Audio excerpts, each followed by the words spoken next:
Okay, one of the most helpful things I've learned in the last couple of days, yesterday particularly, and again today, is Susan Taylor Brown's video that she did 7 months ago. I can't believe I just now saw it, but it talks about how to use, frankly, just Mod Podge, a thin coat of Mod Podge on cardstock or whatever, paper. In some cases it was paper. This is a piece of white cardstock. And how to adhere a napkin. This is so wonderful. You just wait till it dries completely. You use a piece of parchment paper. I didn't even have to put it on both sides. She did, which is probably the safest thing. But one thing I did invest in is this absolutely wonderful thick felt pad, and if I post this, I'll try to put the link on where I got it. I also got one for my friend. I happen to have this wonderful little space. I'm always looking for some flat space.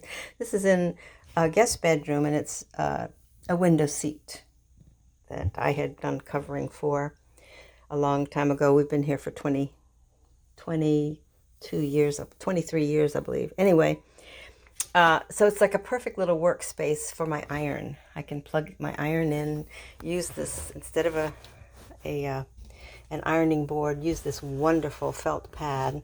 I iron tissue paper when I want to get wrinkles out of it. I iron a lot.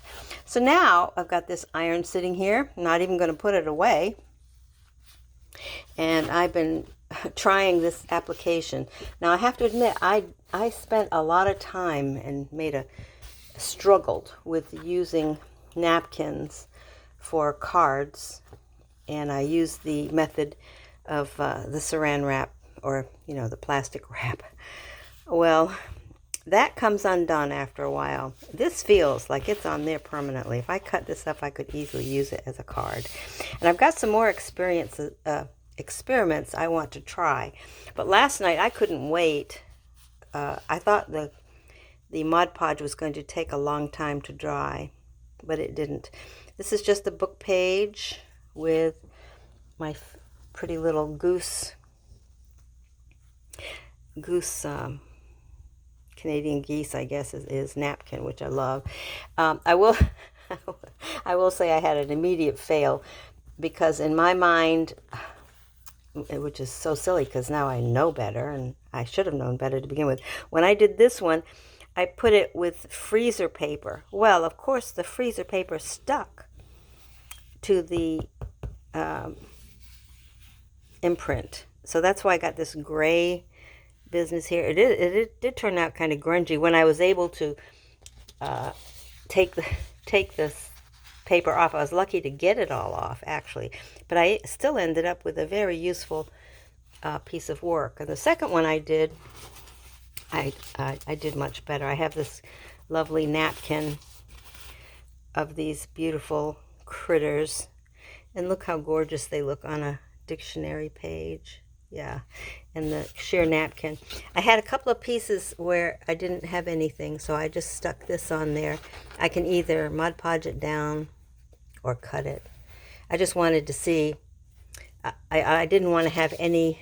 See, I've got one. See how the Mod Podge turns a little bit shiny after you put it down, even though it's matte Mod Podge for me in this case. Anyway, I am so excited. I did another one where I put the critters both. I am so excited at using this technique. I really, really am. I can't wait to try it. I have a file folder that I've covered with Mod Podge, and I haven't decided what I'm going to put on it, but it's completely covered. The other thing I'm going to try, this is just a note to myself, is I have Frixion pens, which I love, and those are the pens. I did a little video on those once a while back, and they disappear. So you can write anything you want, and it disappears as soon as you apply heat to it, a heat gun, or in this case, an iron. So I thought in creating things, if there were just a bit of a piece I wanted, like say I just wanted this little guy, I could kind of trace him on whatever it is I wanted to adhere to, just around there and here, instead of using glue, which is a mess, frankly. It makes things ripple. And then just inside those lines with a Frixion pen, just carefully put a thin coat of Mod Podge, let it dry, and then place my applique piece, say it was just this piece alone, with the iron, so that the rest of it wouldn't have Mod Podge on it, which this did. So that's my next experiment, because anything I write with, see, I have another cute little goose that I can put on. Anyway, I'm so excited. I can't wait to try more experiments with fabric. This works with fabric as well as beautiful napkins, and it would work with any other kind of applique material, like other pieces of paper, of course. So thank you to Susan Taylor Brown, I believe that's her name.